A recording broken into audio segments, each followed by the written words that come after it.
Gracias por continuar con nosotros en este programa sobre cine. Y tenemos la suerte de contar con la presencia de un joven cineasta que ha dado que hablar en los últimos tiempos, primero por sus cortometrajes y ahora pues con un largometraje del que conversaremos. Se llama Pablo Arturo Suárez y le damos la más cordial bienvenida. Pablo Arturo, ¿cuándo nace su interés por el cine? A ver, yo empecé a hacer cine cuando me gradué de la universidad, del colegio diré, porque tenía un interés sobre contar historias. En un punto en el colegio yo quería ser político. Y quería contar buenas historias, espero. Exactamente. Sí. En el proceso de encontrarla entre la política y el arte, siempre toqué la guitarra y mi mamá es bailarina y mal o bien siempre estuvieron el arte presente. Yeah. Encontré que la mejor manera de trabajar o de decir las cosas que pensaba o de transmitir mi pensamiento era por medio del arte, y es así como dejé la política a un lado y empecé y se metió al cine. A hacer arte. ¿Había sido antes buen público de películas? Toda la vida he visto cine. Sí. ¿Cuáles son las que a usted le ha impactado o le dejaron así algo? A ver, desde chiquito las películas de aventura de los 90, que son películas de adolescentes y de niños, son como la película Los Goonies o películas Matilda o las mismas películas como más de acción, muy como digamos para niños. Y posteriormente las películas ya más de grandes, el cine latinoamericano. Y hay una película que a mí me marca mucho, que es muy curioso, pero es como que para mí el cine siempre fue algo muy lejano, ¿no? Era eso que se hacía en Hollywood, en Los Ángeles, ¿no? Sí.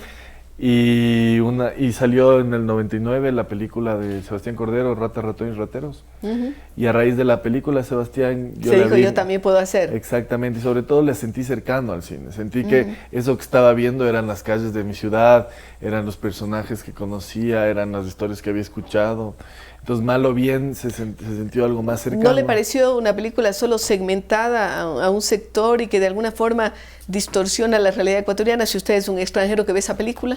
Es una película que yo creo que marca diferentes estratos sociales y que sí tiene una visión súper puntual sobre justamente esa diferenciación que hay en los estratos sociales. Entonces sí podría ser una película más pensada a un público extranjero. Yo creo que en principio fue así. Entonces eso hizo que sea una película que trascienda tanto internacionalmente, porque básicamente tiene un lenguaje muy para justamente mostrar latinoamericana más, esta historia latinoamericana un poco más sucia o más complicada, digamos. Y que sí ¿Y a usted le marca? A mí me marca más que por la historia. Que va a hacerse cineasta. Más que por la historia es porque sentí que era cercano y sentí que sí se podía hacer en nuestro país. Y eso hace que básicamente se abra un ámbito de posibilidades. Un abanico que antes no existía. Exactamente. También el abaratamiento de costos, ¿no? Porque indudablemente antes de hacer cine era mucho más caro que ahora. Exactamente. Sí. El proceso de estudiar y en el que fui formándome, la situación fue cambiando, ¿no es cierto? Yo mis primeros cortometrajes, 1972, del Mateo, que son cortometrajes universitarios acá, las filmé en 16 milímetros, en cine, en cinta, era totalmente distinto, ¿no?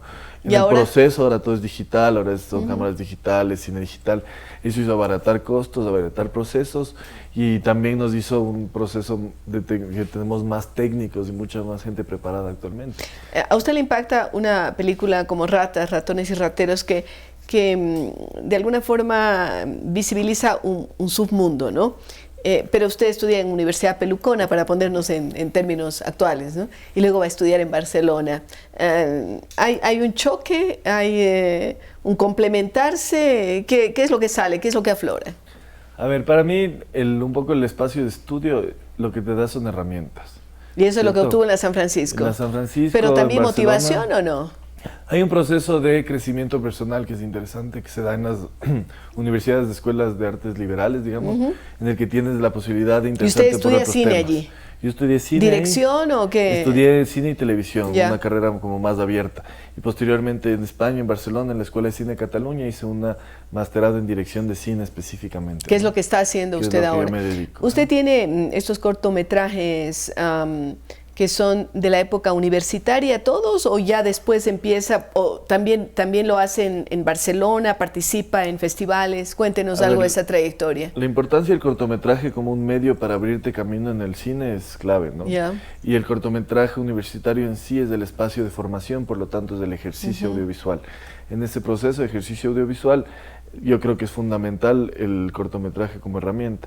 Es así que mis dos primeros cortometrajes que hice acá en la Universidad de San Francisco, me llevan a presentar en el Museo del Barrio de Nueva York, el Festival Internacional de Cine Latino de Nueva York también, en varios festivales latinoamericanos. Y mal o bien me empieza a dar una cierta visibilidad como futuro director de cine ecuatoriano.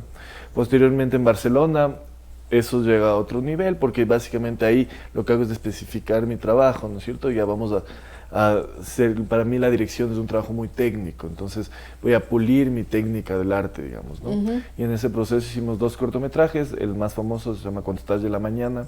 Este cortometraje se estrenó en el Festival Internacional de Cine de Huelva y en el Festival de Cine de Cannes. Posteriormente estuvimos en Boston, en México, en Argentina. ¿Cómo fue la acogida? En general fue una acogida muy interesante porque la historia, esa es la historia de un migrante ecuatoriano, que no es un migrante, un hijo de unos migrantes ecuatorianos, que es un chico que va de chiquito a España y crece y él se siente español, pero la sociedad a él no lo ve español. No lo ve como español, así Entonces es. él se encuentra en un no lugar. Entonces la historia es donde todo pasa en una noche y este chico empieza con el corto apuñalando a otro chico español y empieza a escapar, ¿no es cierto? Entonces es una especie de road trip nocturno por Barcelona y en este proceso de escapar él se va preguntando sobre su identidad, sobre quién es él, y este no lugar, ¿no es cierto? Ese quererse, sentirse español, pero que la sociedad no te diga que eres de ahí, pero tampoco ser ecuatoriano, porque nunca ha venido al Ecuador desde que salió cuando era niño. Entonces fue interesante la acogida que tuve y en ese sentido en los festivales gustó mucho, porque hablaba de esta temática, que para mí es una temática que me interesaba mucho en ese entonces, y más aún cuando estaba viviendo en Barcelona y en España en general. Y sintiendo de alguna forma lo que pasa con las comunidades latinoamericanas en Europa en general, no solo en España. La visión de la migración es súper compleja, ¿no? Y es interesante estos personajes que son productos de la migración, que ellos no tuvieron la decisión de migrar, sino que sus padres migraron. Ellos se encontraron frente a un hecho. Exacto.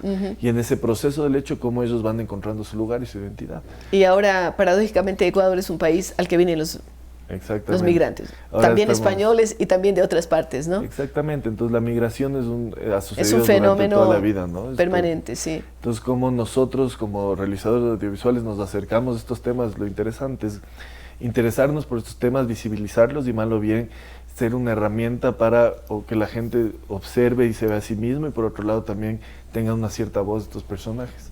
Justo para este corto, el actor, que se llama Henry Morales, era un actor de origen quevedeño, que sus papás viajaron a España y él fue a los 4 o 5 años. Y yo estaba haciendo un casting en España para este personaje y mágicamente apareció este chico ecuatoriano que le estaba sucediendo y iba pasando lo que contaba el personaje. Entonces fue súper interesante cómo se juntaron esas ideas. Ahora el reto es un largometraje, muchas más dificultades, cómo se consigue el financiamiento. Hay aporte del Consejo Nacional, de otros recursos que vienen del Estado. A ver, tan distintos es mi ópera prima, mi primer largometraje, el cual se estrena el 29 de abril de este año en Quito y Ecuador Cuenca. primero. Sí, en Quito y Cuenca, en los multicines. Y nació hace 3 años con la escritura y con una necesidad de hablar de una historia muy íntima, de una historia de una pareja, de tratar de entender el amor y entender las relaciones personales dentro de una familia. Y cómo los secretos y esas cosas que no se dicen dentro de las familias hacen que esas relaciones se vayan deteriorando, deteriorando. Y en ese proceso, para nosotros fue clave el proceso de escritura, porque fue un reto entrar en un mundo que puede ser como lejano al de uno, ¿no es cierto? Pero muy cercano por las personas que están en nuestro alrededor. Y en ese sentido creamos esta historia de familia. Una historia de familia es un drama con tintes de comedia como la vida, pero que te habla sobre lo que somos. Y hay 2 personajes, 2 protagonistas, sí. ¿Pero hay muchos más actores o se centra solo en los 2? Son 5 actores en total. ¿Profesionales o los ha tomado de...? Son actores profesionales. Yo creo mucho en el trabajo profesional, porque así como yo soy un director profesional, ¿no es cierto?, que me he preparado para esto, creo mucho en el trabajo. ¿Y el chico de Quevedo era actor también? El chico de Quevedo era actor. ¿Era actor también? Estudiaba actuación en España. En general trabajo con gente que estudia actuación porque es muy enriquecedor esa conversación directa, ¿no? Porque yo te propongo algo y tú como actor me propones algo de vuelta y en ese discurso, en ese, digamos, conversación. ¿El financiamiento cómo lo obtuvo? El financiamiento fue un financiamiento mixto, fue un poco de plata de fondos públicos y otra plata privada y unas preventas con la televisión pública. Entonces, básicamente, hicimos una película de un presupuesto bajo, es una película de bajo presupuesto, ¿no es cierto? En total nos ha costado $100,000. que a diferencia de las otras películas Así que es. se han venido haciendo en el Ecuador últimamente han sido presupuestos mucho más grandes. Pero ¿por qué decidimos de esto? Porque esta era una película que para hacerse tenía que hacerse muy chiquita, con un grupo de gente que trabaje pequeño, no muchas personas, una sola locación.